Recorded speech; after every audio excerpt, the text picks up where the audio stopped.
Welcome to MTN Outdoors. Like many kids around the world, Curtis and I grew up very excited for Christmas. Our family made it very special for us. After leaving Arizona and joining my brother in Montana, I definitely felt a boost in Christmas spirit.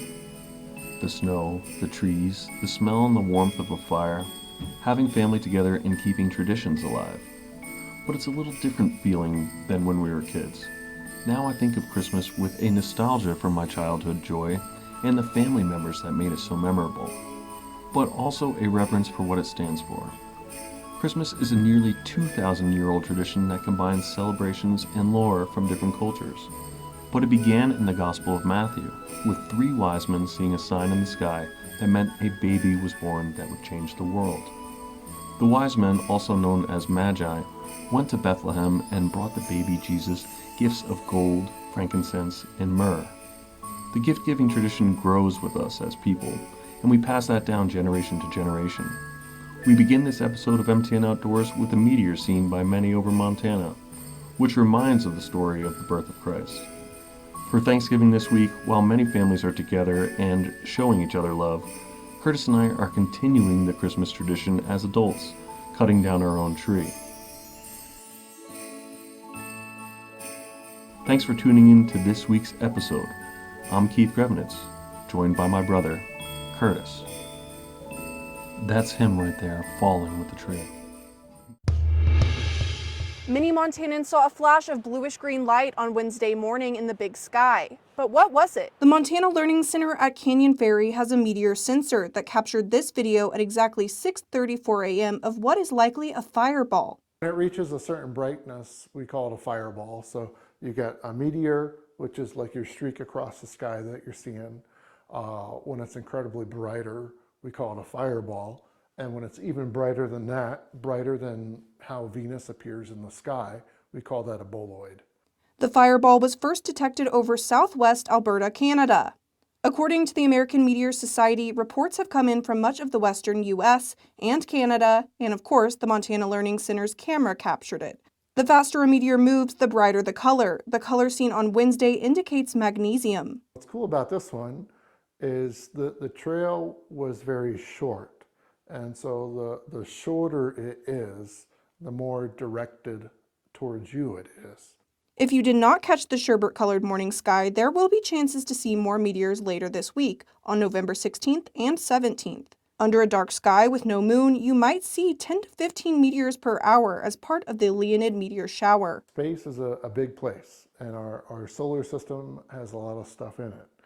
Every once in a while, you've got a comet going around the sun, and it crosses Earth's orbit. In this case, it's Comet Tempel-Tuttle, that what we see as the Leonid meteor shower.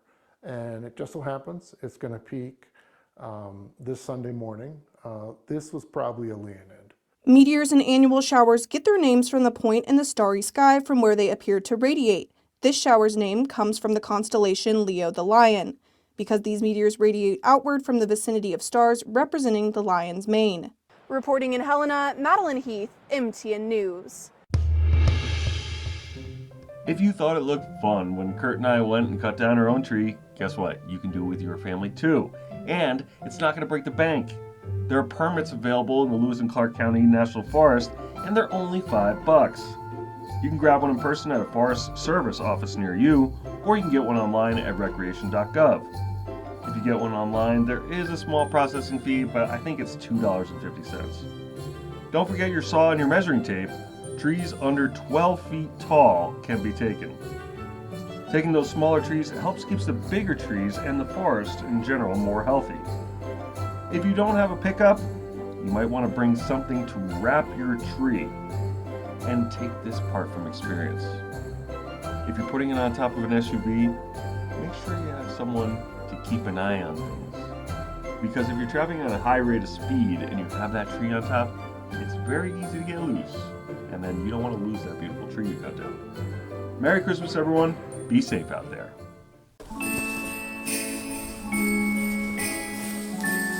Who's got a Christmas tree and you're watching MTN Outdoors?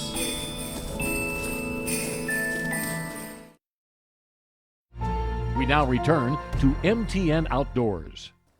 All right, welcome back to MTN Outdoors, aka Montana's version of Between Two Ferns here.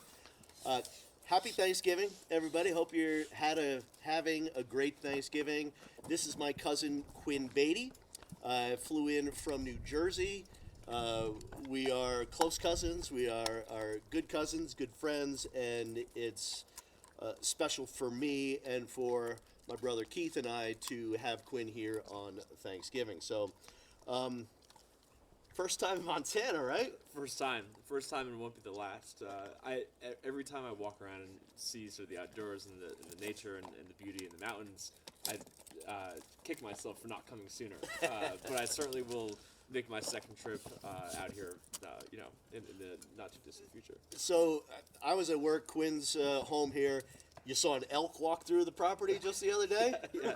Going from maybe squirrels and rats in urban New Jersey to elk and bear and these beautiful dogs running around is quite a difference in just nature and wildlife. But I love it. Good. Well, there's a lot of animals in New Jersey. There's a lot of deer in New Jersey. There's a lot of auto accidents with deer in New Jersey. Sure. I hit a deer my first time just a little while ago with my car. First deer ever.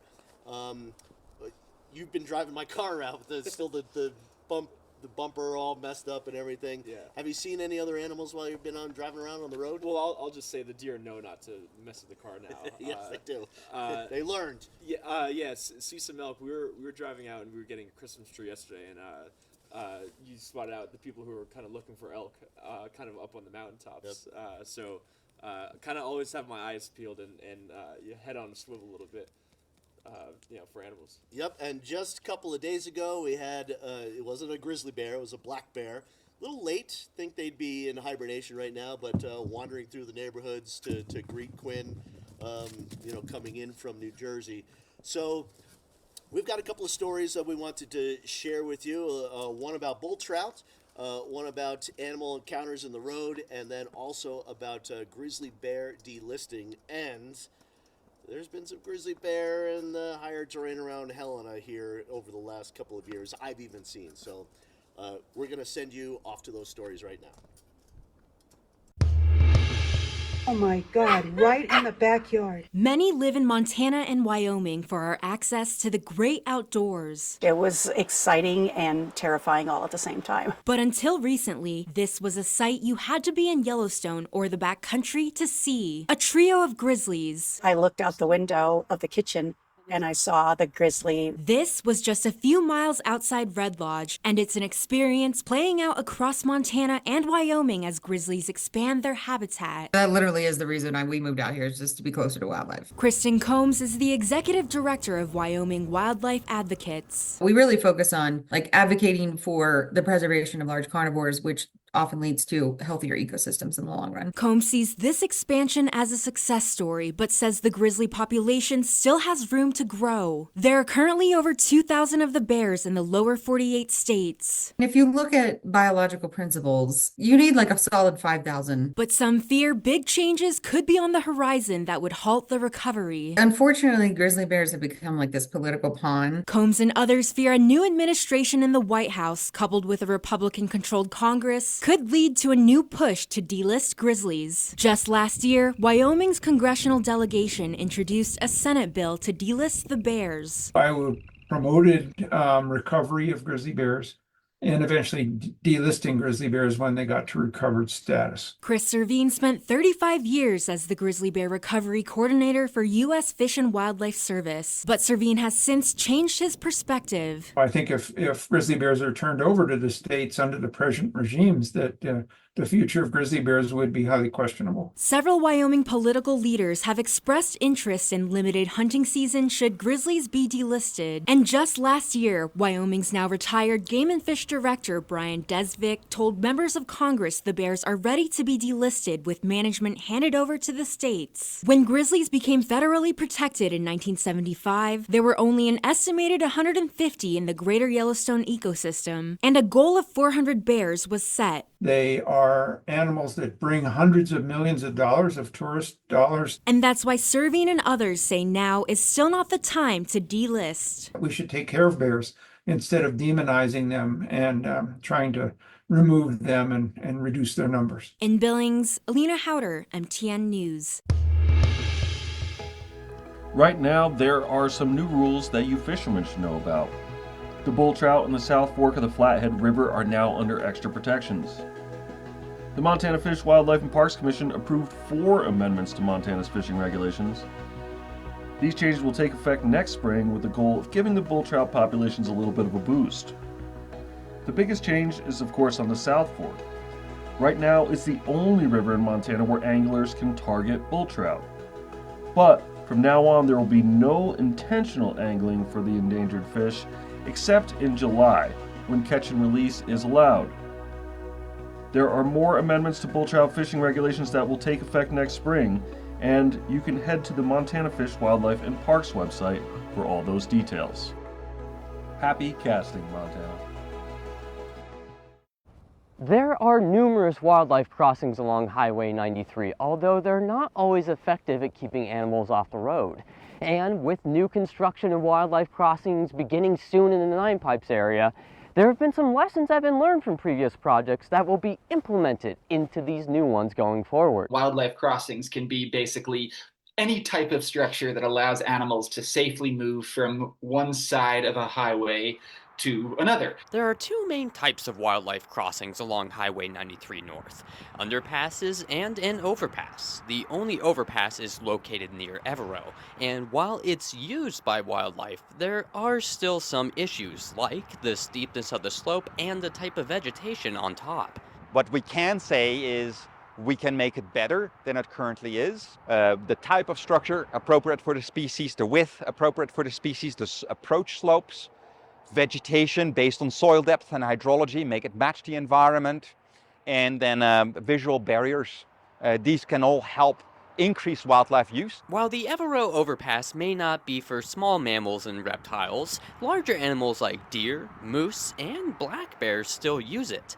There has been a lot that has been learned from the overpass near Evero that will be taken into account for the Nine Pipes project. We've learned a lot from the data that we've got from the structures that we have had in place for the last 20 years. So ideally, we're going to connect 2 good habitat areas where animals are already utilizing the shelter and just make it more safe for those species. The future overpass may be more effective because CSKT was able to shift its focus. Our focus has been more wildlife safety and connectivity, but as well as human safety and human connectivity. As construction grows nearer, CSKT's hope is to limit the amount of wildlife on the roads. Along Highway 93 in the Mission Valley, I'm Zach Volheim, MTN News. You're watching MTN Outdoors. That's my line. No, it's not. We now return to MTN Outdoors. It's Thanksgiving Day, and the Grevenitzes are together celebrating. We have a bunch of people coming in. Yeah. And today is a day that is special to us because we remember being with our family. And although we can't always be with them, they're definitely always on our mind.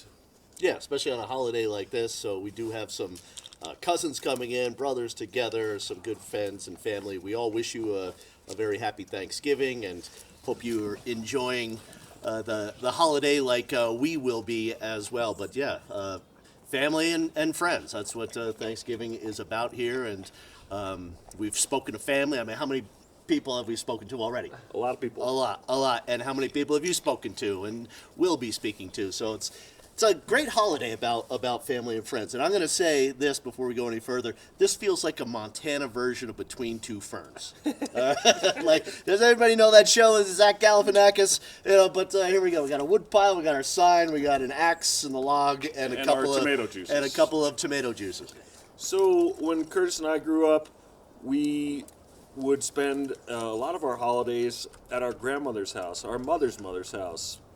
And both grandparents, yes, back and forth. We definitely, but for what we are going to introduce today, this is it's very personal to us. Our grandmother, Helen Barker, was paralyzed at a very young age, at about 35, and she had 5 children. Imagine that. 5 in a car children. accident. 5 kids, and then gets in a car accident. Malpractice. And, yes, so we grew up with her in a wheelchair.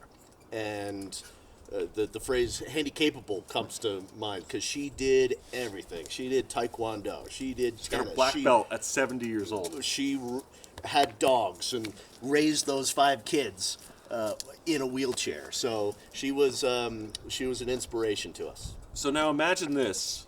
Our grandmother is in a wheelchair at, I think it was around 40 years old, and 5 kids, and her husband, our grandfather, was in a mid-air plane collision. Over Danbury, Connecticut. They crashed. He broke his back, went back and forth through the plane, carrying people off. So 6 people is the story that he carried out. And with a broken back. With a broken back, only the pilot died. It's an interesting story. And he, in that process, inhaled a bunch of fumes and developed emphysema. So our grandparents, our mother's parents were, they had a lot of challenges. And that's why we're talking about this is we're going to introduce to you something that we know our grandmother and our whole family would have loved, and that is an experience for people who are restricted to a wheelchair, that they can get out and see places like this in Montana. While hiking the M is a Missoula tradition, steps like these make it a challenge for some. Making the impossible seem possible. That sums up like the day, honestly, because it felt impossible for many, many years. Born and raised in Missoula, 24-year-old Kylie McKittrick has always wanted to get to the top. I was born with cerebral palsy, which is like a developmental disability that causes a variety of issues with balance, coordination, muscle tone, and posture. Well, Kylie had plenty of motivation until now she didn't have the right equipment to hit the trail. There's 67 steps on that trail. I don't know if I didn't know that before going in. Kylie and her friends looked for ways to make the outdoors more accessible. That's when they turned to Montech at the University of Montana. We are an equipment library and a free training resource. So any Montanan with any disability, whether it's developmental or caused by aging or an illness or injury, any Montanan can borrow equipment from us, and then they can also receive free training from us on how to use it. Kylie checked out an all-terrain power-assisted wheelchair. It was actually really surprising how easy and simple it was. We literally just walked in and they said, take the chair. Like there was no paperwork or anything. Kylie, her sister, and her friends reached the top in 4 hours on October 20th. And that day, like going up in the hike, I was like the most present and most relaxed that I've ever felt in my entire life. And it was only possible through Montech, which has nearly 3,500 pieces of technology to help people eat, read, hear, and so much more. There are programs like this in every state and territory, but we're one of the few that focus on adaptive rec because we're in Big Sky country, and it's really important to Montanans to get out and experience the wilderness and adventure outdoors. They have a sled, a wheelchair-accessible raft, and plenty of all-terrain tires. The equipment Kylie used to hike the M is already booked for another trail. It's going to go to Bozeman next for a man who has a serious illness and wants to get out and adventure. And so we're excited to see where Mountain Trike goes this time. I think Montech might actually help heal like the relationship I have with my disability, because it'll allow me to get out and to be more independent and to be more social. And I think it'll just open a lot of doors for not just me, but for other people with disabilities. In Missoula, Caroline Weiss, MTN News. It's important to help all of our communities become more defensible to wildfire. From Martin City to Hungry Horse, Glacier Gateway communities are no stranger to wildfires. Our wildfires in the summertime are, we have a longer fire season, we have a more intense fire season. But through a $10 million community wildfire defense grant, private lands around these communities will receive one of the strongest tools in fighting wildfires: money for fuel mitigation. Yeah, I mean, that's an area that's been identified both on state and local plans as one that has some pretty high fire danger, as well as being an area that has some economic need. West Glacier, Coram, Hungry Horse, and Martin City residents will have the opportunity to work with officials to identify fire fuel problems on their property, such as vegetation overgrowth, and either do the work themselves or hire help. So wanting to serve those communities and make it possible for property owners to be able to afford getting some of that work done on their property, and protect a really beautiful part of the area. So it's kind of a win-win. The money isn't just for private property owners, though, as local businesses will also benefit. $10 million is a large economic benefit to this community, especially when we have most of that money staying within the community through local contractors. Flathead Electric will also work to clear fuels like trees and underbrush near and under power lines. That community right outside of West Glacier is just such a, I think, a critical community and a critical area within Flathead Electric's service territory. You have houses that are right up against Forest Service property and are in the wildland urban interface. And I just think there's a sense of urgency to protect what I think is probably the greatest resource we have in our area. Property owners can now apply for the grant. For me, what really excites me about it is the opportunity to give back to the community at large and really create sort of a legacy for generations to come and be able to see the impact of the work that we're doing. We're creating these wildfire resilient communities through a robust wildfire mitigation plan. Work on this project is expected to begin next spring and will take about 5 years. For more information on the Community Wildfire Defense Grant, you can visit our website. In Kalispell, Kiana Wilson, MTN News. Hey guys, thanks for joining us today for MTN Outdoors. From our family to yours, we want to wish you a happy Thanksgiving. Happy Thanksgiving. Hope you had a great gathering with friends and family and are full of food and love and laughter. Quinn, anything to say? Happy Thanksgiving, Montana. His parents are in England right now. You coming back to Montana? Absolutely. All right, good. Hey, you guys have a great night.